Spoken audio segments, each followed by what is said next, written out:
Hello and welcome to my channel. Today is Monday and that means it's True Crime and Makeup Monday. As always, we have a little bit of a content warning, graphic crime scenes, murder, kidnapping, all the good stuff. So if that does not sound like it's something that would be up your alley, I would suggest moving on to a different video. On that note, let's just get into it, shall we? Today we're going to be talking about Israel Keyes. He was an American serial killer, bank robber, burglar, arsonist, kidnapper, and sex offender.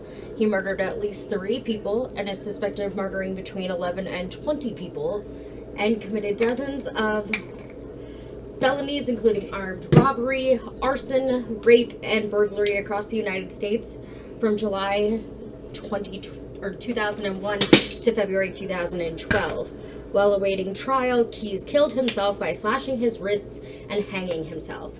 Evidence left behind in his jail cell, including a suicide note, drawings of 11 skulls, a drawing of Baphomet, and an inscription of Corazal on the cell's wall, all written or otherwise stained with Keyes' blood, led the FBI to suspect Keyes murdered at least 11 victims in total. He admitted to having committed violent crimes as early as 1996 with the aggravated sexual assault of a teenage girl in Oregon and a series of meticulous crimes across multiple states that lasted until his capture in 2012. Israel Keyes was born in Richmond, Utah on January 7th, 1978, the second of 10 children, 10, for Heidi Keyes, N.E. Hawkinson, and John Jeffrey Jeff Keyes. His parents were members of the Fundamentalist Church of Jesus Christ of Latter-day Saints from Torrance, California. Keyes and his siblings were homeschooled until 1983. After leaving the Fundamentalist Church of Jesus Christ of Latter-day Saints, Keyes' father moved the family to a remote plot of land north of Colville, Washington, in Stevens County when Israel was 5 years old. Isolated from society, the Keyes family lived in a one-room cabin without electricity or running water. Poor kid. On Rocky Creek Road in Colville, the family attended services at a church called the Ark, which subscribed to white supremacist Christian identity ideology. Keyes later described the Ark as an Amish-like environment. During this period of attending the Ark, the Keyes family befriended the neighboring family of Chevy Kehoe, who was later convicted for a 1996 triple murder. The family attended another church in Colville called the Christian Israel Covenant Church that taught British Israelism as doctrine, that miscegenation was abominable and deviant, that Anglo-Saxons were to rule over the perceived inferior races, and that Keyes later alleged to have been militia-like. For years, some of the Keyes children had been forced to sleep in a tent due to their cabin's small size. To survive, the Keyes children were made to hunt their food, chop firewood, and work on local farms to support the family. As a hobby, Keyes hunted anything with a heartbeat and freely admitted to skinning a deer alive to his peers at the church. As a result, Keyes was ostracized and actively avoided by other children who attended the Christian Israel Covenant Church, with one girl recounting that Keyes' presence made her skin crawl. As a youth, Keyes admitted to shooting at neighbors' houses with his BB gun. Why does it seem like all serial killers get BB guns at some point in life? It just seems like that's a big thing among serial killers. I'm just saying. As a youth, Keyes admitted to starting fires in the woods and breaking into houses for fun. He also occasionally broke into houses with another youth who subsequently avoided him after witnessing Keyes shoot an animal. On one occasion, Keyes stole several guns from his neighbor's residence and was forced to apologize by his parents after their discovery of the cache. On occasion, Keyes, who stood 6'2" by age 14, would also sell stolen guns to local adults. You know, that sounds like the South, all right. We're big on guns down there. Around this time, Key's parents provided shelter to personal friends in the presence of their son and daughter and Key's sister. Key's tied a cat to a tree with a parachute cord and gored it with a .22 revolver. And still nobody was like, there might be something wrong with this child. There's a little something. Ain't right here. Nobody was like, he needs therapy. In the 80s, you didn't get therapy. The cat then began circling the tree before crashing into it and vomiting. Keyes allegedly chuckled before noting that the boy, who later informed his father, had vomited in response to the incident.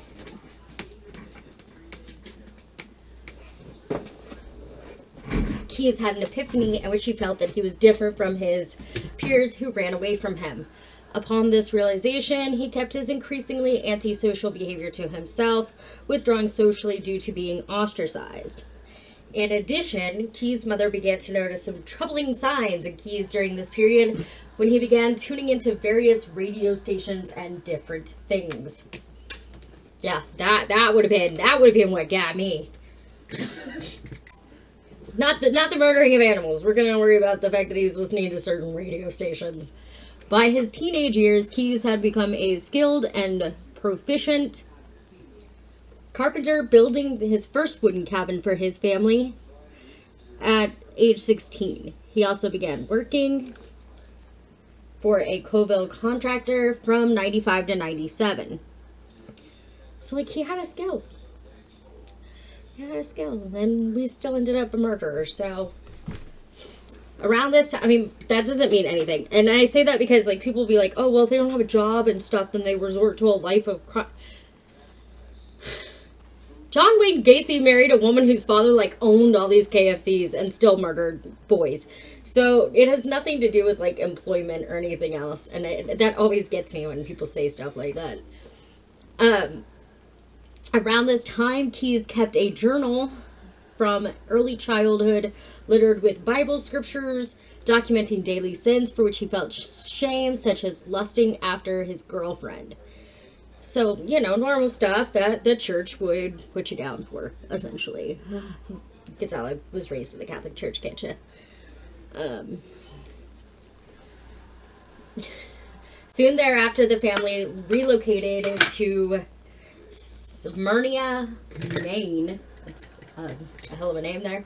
Where they collected sap for maple syrup production in a mostly Amish community due to their mother's religious zealousness.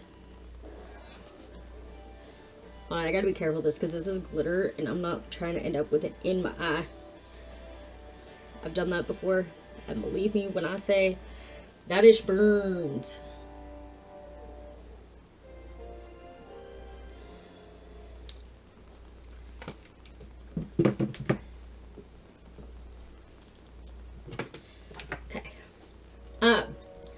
Where they collected sap for maple syrup production in a mostly Amish community. Due to their mother's religious zealousness, the Keyes children were forced to secretly flee their parents to watch movies with friends, and were forbidden to learn musical instruments as they were against God. Sometime during this period, Keyes renounced his former Christian faith.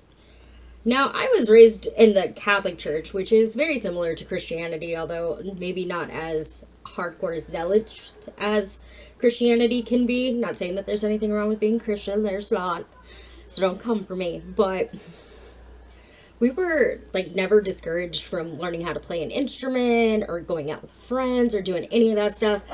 So this seems to be, like, almost more just the parents than the actual religion. If you think, like, if you research Christianity, you'll see they're not that hardcore zealotry about it.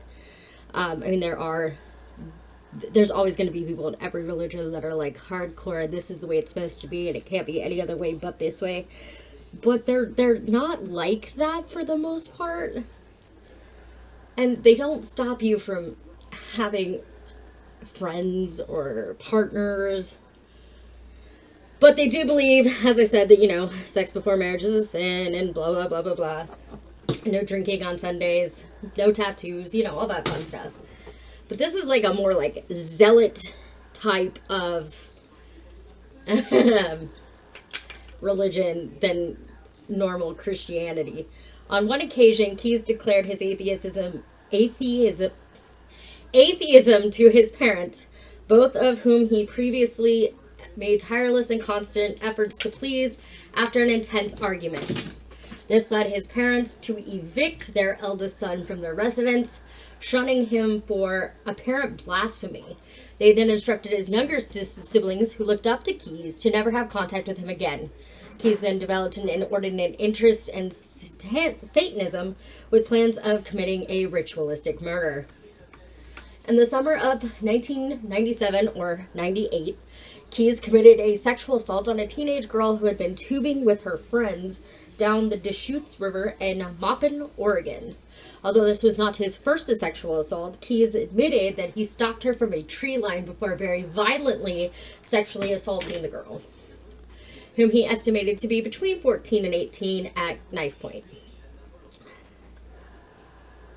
Why is it always like... Why is it always knives? Just, I feel like every serial killer's first crime was committed with a knife. I'm not sure, like, what that's about, but, like, why is it always knives? Originally planning to murder her as part of a satanic ritual, Keyes let her go in the river tube he had abducted her from. Quote, "I was too timid. I wasn't violent enough," he told investigators. "I made up my mind I was never going to let that happen again." On July 9th, 1998, Keyes relocated and, surprise, surprise, enlisted in the United States Army in the state of New York. If you have ever seen a true crime video I've done, I point this out in almost every single one of them. It seems like they all join the Army. And I know for a fact that when you enlist in the Army, you have to have a psychiatric evaluation, and I just want to know how they pass these things. Like, I have so many questions about that. Where he served as a specialist in Alpha Company, 1st Battalion, 5th Infantry Regiment. He passed a rigorous month-long preliminary course for United States Army Rangers training. He was stationed at Fort Lewis and Fort Hood, also spending some time abroad. While stationed in Sinai, Egypt, Keyes befriended several soldiers, informing one of them that he would like to kill him. And yet this did not seem to apparently cause any concern. While at Fort Lewis, Keyes served on a mortar team in the 1st Battalion, 5th Infantry, 25th Infantry Division. Former Army friends of Keyes have noted his quiet demeanor and habit of keeping to himself. On weekends, he was reported to drink heavily, consuming entire bottles of his favorite drink, Wild Turkey Bourbon. Bourbon? Is it bourbon or bourbon? I think it's bourbon. God damn it, I did it again. Keyes was also a fan of his... Keyes was also a fan of the hip-hop duo Insane Clown Posse, and displayed posters of the musical act in the barracks. And I just want to point out that this was just part of the research. I myself have been an ICP fan. I have listened to their music. I'm not saying that if you like ICP, you're a serial killer, so please don't take that assumption. It was just part of the research, and like apparently it came up in like almost every article I read about this guy, so I'm guessing like maybe it had something to do with it, but like no one ever said that he was like treating them like gods and, you know, sacrificing people to the gods of the Insane Clown Posse or anything. But it just seemed like it was brought up a lot, so I put it in here because I was like, well, this in some way must be important to his storyline. In February 2001, Keyes was arrested for driving under the influence in Thurston County. Pursuant to a plea agreement, he was fined $350. Keyes was awarded an Army Achievement Medal for his mentorous service as a gunner and assistant gunner from December of 98 to July of 2001. Keyes was then honorably discharged, and he relocated to Nia Bay, Washington, where he lived in the Maka Reservation community of Nia Bay on the Olympic Peninsula with his Native American girlfriend, who he'd met online and subsequently had a daughter with. I wonder how that went, because my parents, they were foster parents, and I'm adopted, so they were foster parents, and they had this little Native American girl, and the reason that she was in foster care was because her mother could not live on the reservation with her, and because she'd had this baby with a white man, so they considered that the baby was not Native American enough to be living on their reservation. So the mother was forced to give up her child in order to stay on the reservation, and since she had nowhere to go, that's what she did. But the father was a drug addict or something, so he couldn't take the kid, and she ended up in foster care. I think eventually she was taken in by an aunt once that aunt left the reservation, but she spent most of her younger years in foster care. So I always kind of wonder if that's still a thing. Do you have to be full-blooded Native American to stay on the reservation, or so if you know, let me know, because I'm genuinely curious about that.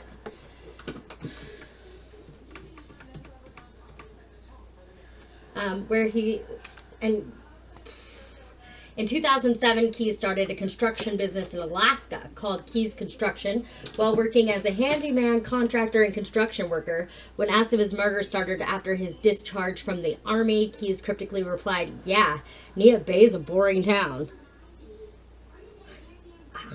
Start a band. Go to a movie. Start a club. Don't commit murder, man. That's a big no-no. Just saying.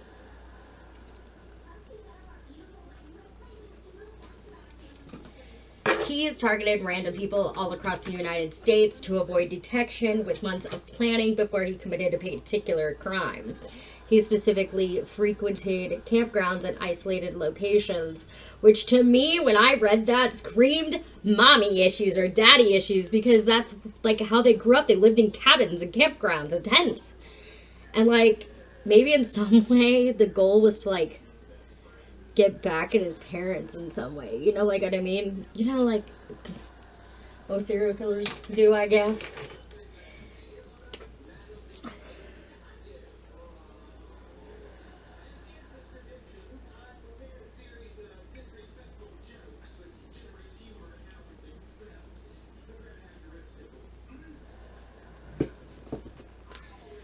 Keyes did not admit to any murders during his 3 years in the United States Army.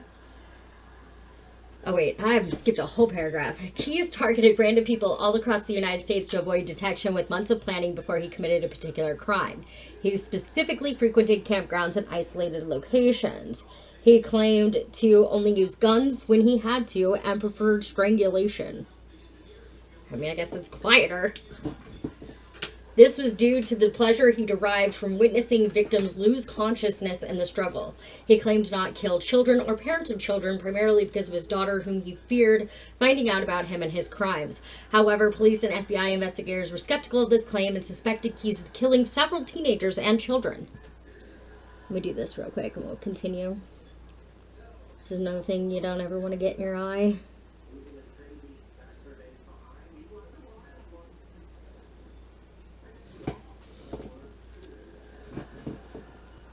Keyes did not admit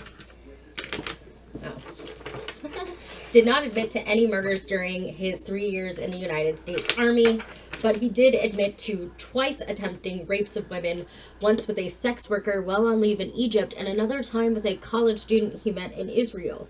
He is believed to have resumed his killing spree in 2001 following his discharge. Keyes had ties to New York. He owned 10 acres and a dilapidated cabin in the town of Constable. He also confessed to committing bank robberies in New York and Texas. The FBI later confirmed that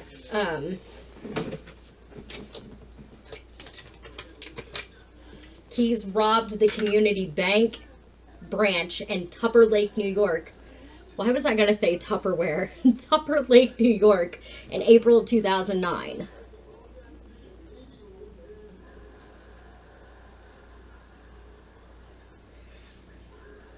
He also told authorities that he burglarized a Texas home and set it on fire. I'm going to take a quick break and get dressed.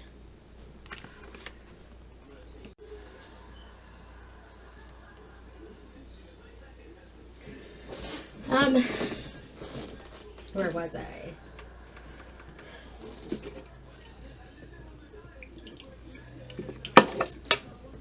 An FBI report stated that Keys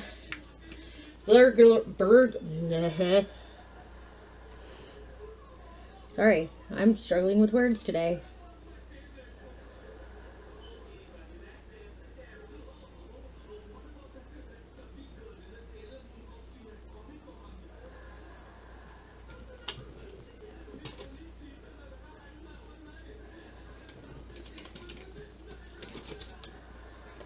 Sorry, you gotta give me a minute with these.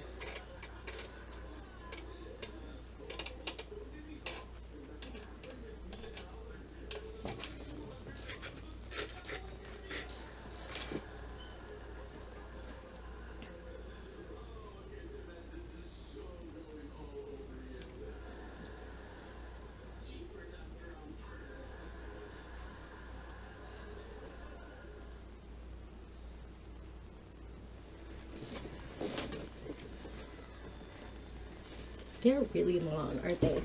Alright, give me a second. Sorry, that took a minute. I had to find decent scissors. Continuing. An FBI report stated that Keys burglarized 20 to 30 homes across the United States and robbed several banks. I think I already read this, between 2001 and 2012. He is believed to have been responsible for as many as 11 deaths in the United States and potentially even more victims outside of the country. Keys planned murders for long ahead of time and took extraordinary action to avoid detection. Well, I mean, I guess that's why it took him so long to be caught. Unlike most serial killers, he did not have a victim profile, stating that he chose victims randomly. On his murder trips, as he called them, he kept his mobile phone turned off and paid for items with cash. He had no connections to any of his known victims. For the Courier murders, Keys flew to Chicago, where he rented a car to drive 1,000 miles to Vermont. He then used the murder kit he had hidden 2 years earlier to execute the murders. Possible victims include Julia Marie Harris, a 13-year-old Special Olympics medalist in skiing, disappeared on March 2nd, 1996, while waiting for a ride to the local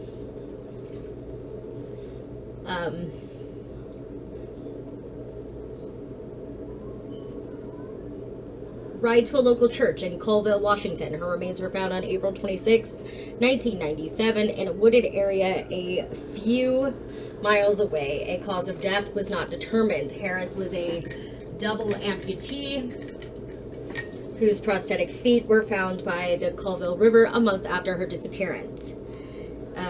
Keys, then 18 years old, lived in the area at the time and was questioned about her case after he was arrested in 2012, but he neither confirmed nor denied killing her.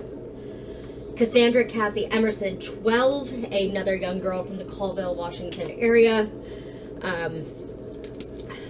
was reported missing after the remains of her mother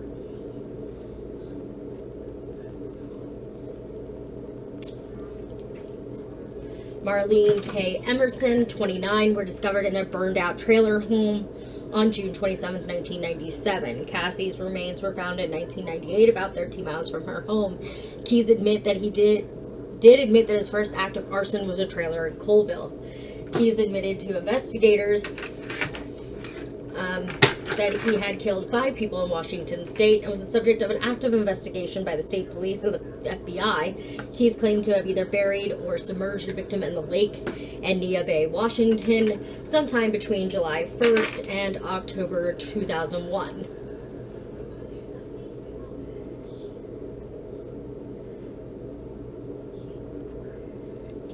A body was found, but their death was ruled accidental. He also confessed to the double homicide of a young couple, which occurred between 2001 and 2005.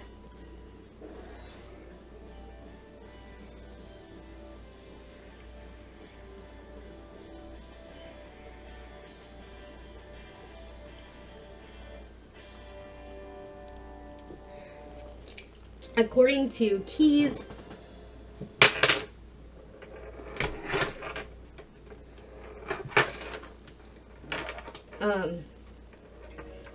what does that say? What did I just say? The struggle's real. Hold on.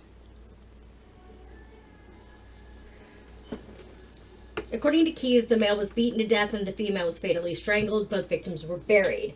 Between 2005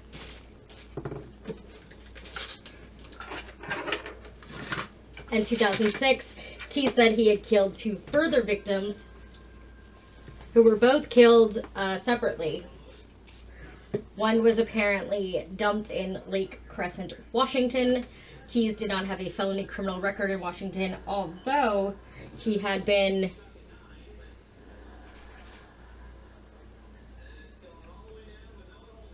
stopped on 2 occasions for minor driving-related offenses.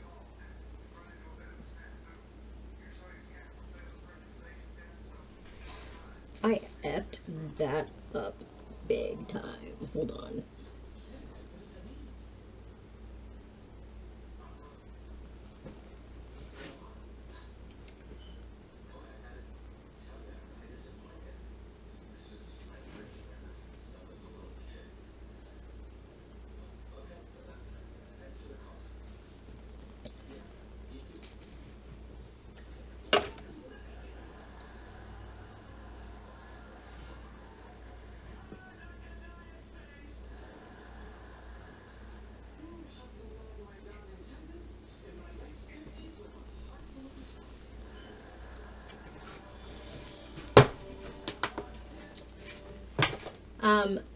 If any may have been the work of Keyes, in 2012, authorities identified a possible victim known only as Lewis County Jane Doe, who was a woman found in the Peterman Hill area in Morton, Washington on April 7th, 2011 by a passing motorist. In 2022, the victim was formally identified, but her identity was not publicly revealed. Keyes also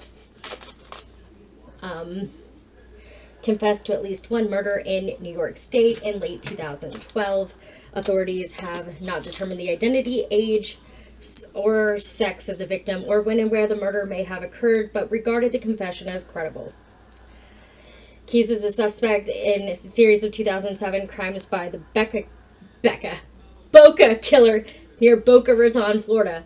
The first case in the murder series was that of Randy Ann Mallets Gornberg, 52, who was on March 23rd, 2007, was abducted from the Boca Town Center Mall parking lot.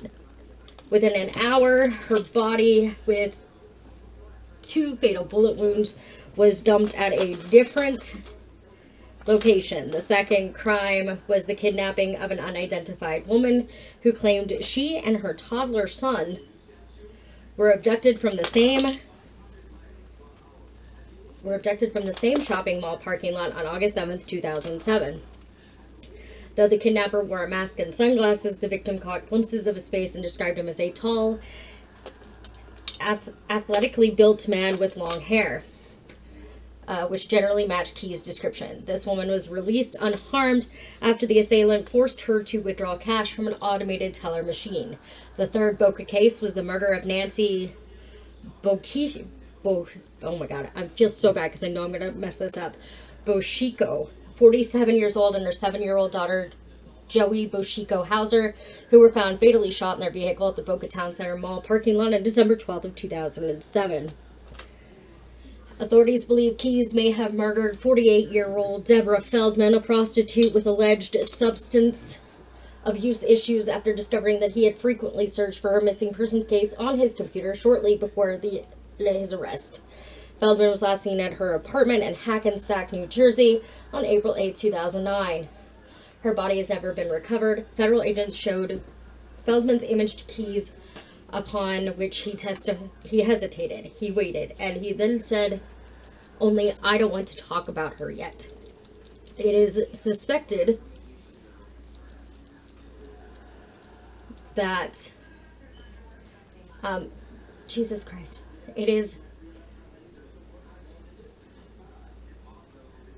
I lost my place, I'm so sorry. It is suspected that Keyes buried her near Tupper Lake, New York.